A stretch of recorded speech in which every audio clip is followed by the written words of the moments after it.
Much, and we're joined right now by Dick Morris, Newsmax TV political analyst and author of course, the bestseller everywhere, Armageddon. There it is on your screen, How Trump Can Beat Hillary. Dick, perfect timing. You just saw what we all saw. Donald's over the top. What's your reaction?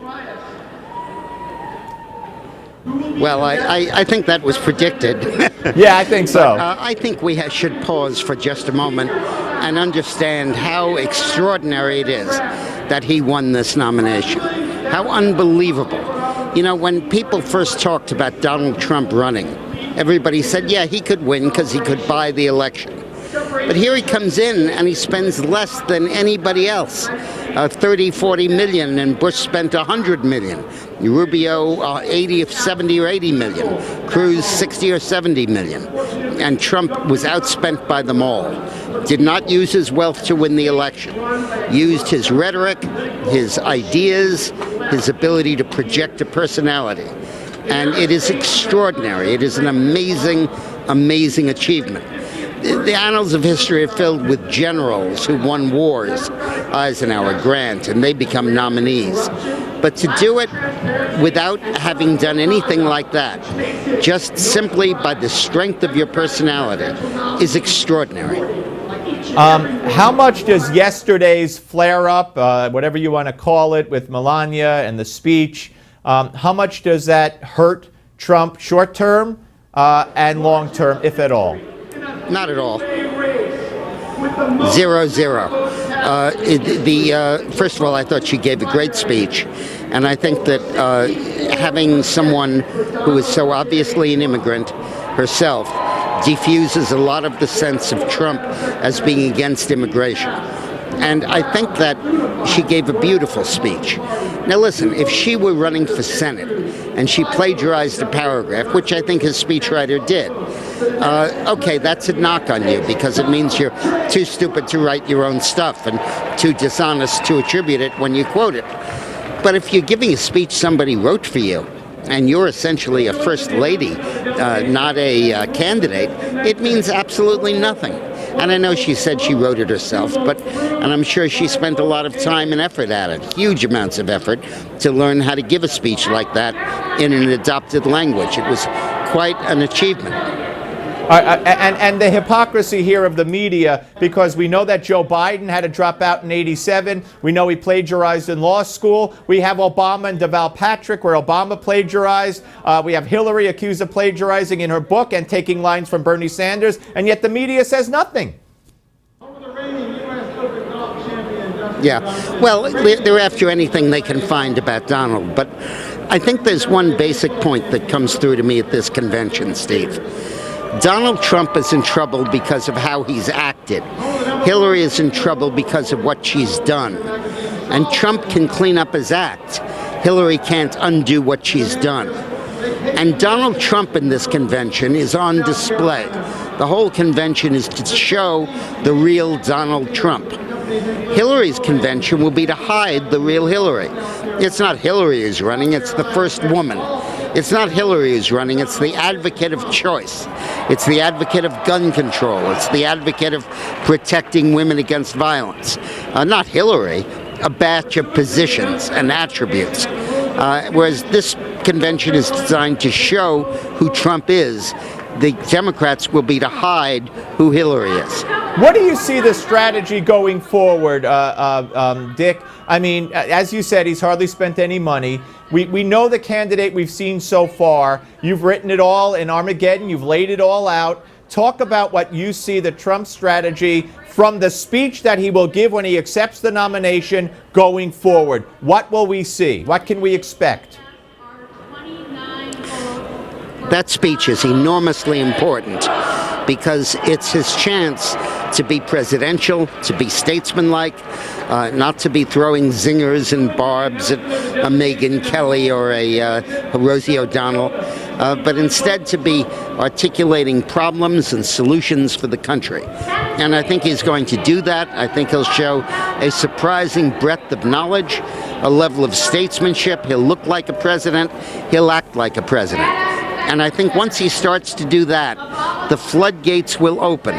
And all of these people who say Hillary is dishonest, I don't trust her, but I'm undecided about how I'm going to vote, will open, and they'll begin to go to Trump. All right, before we get to phones, Dick, I want to ask you about Roger Ailes. The early reports that he was out with a $40 million package.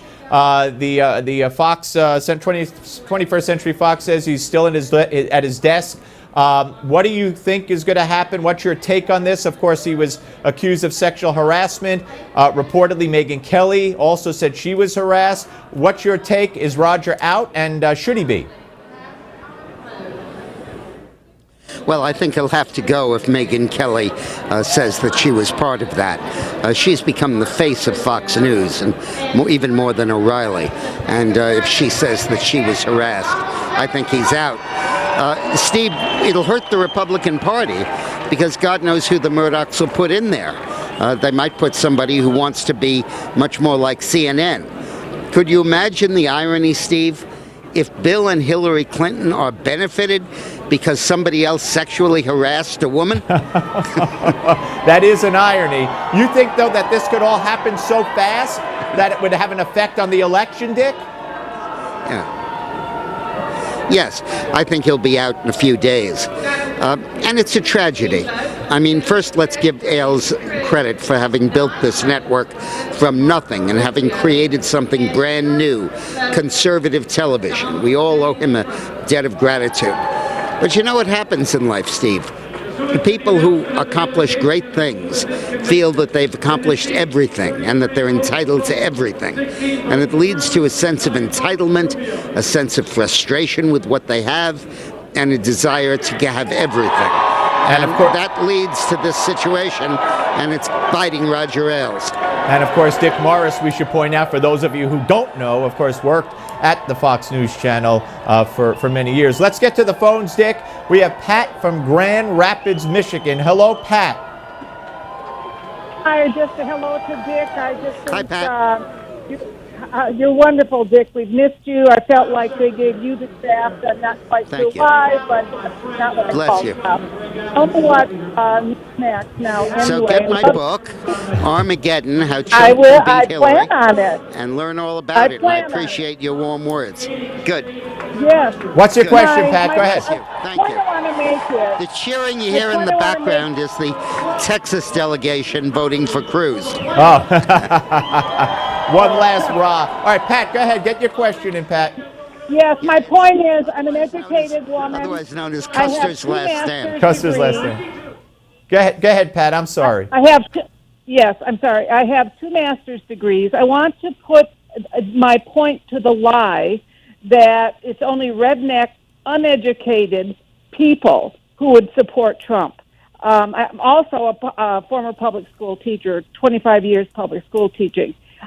The Republican establishment has abused their base. This is why Mr. Trump is leading. And I'm a firm supporter of his. Melania is a class act. Of course they will attack her because their whole premise is only ignorance and ignoramuses back Trump. She evidently is quite speaks quite a few foreign languages, and she's pulled herself up. I admire her. She's gracious, lovely, and the Republican, all the establishment brought this on themselves. Right, I Vote agree. Trump. I agree. And by the way, Pat, not only get Dick's book Armageddon, but Newsmax, the magazine, has a cover story on Melania Trump that was done by Ed Klein. It's a great story on Melania Trump. Great picture on the cover of Donald and Melania. So pick that up as well. Pat, I thank you. Dick, final words. What are you looking for the rest of the way as far as what could come out of this convention? I think Trump should get up there and say the Clintons hate me, the Bushes hate me, and the Romneys hate me. So I must be doing something right. How about one of the Trump kids or somebody tonight starts their speech with 407 years ago? I heard, I think it was, who was it? I think Rush might have said that today. That's right. All right, Dick, thank you very much, sir. That's cute.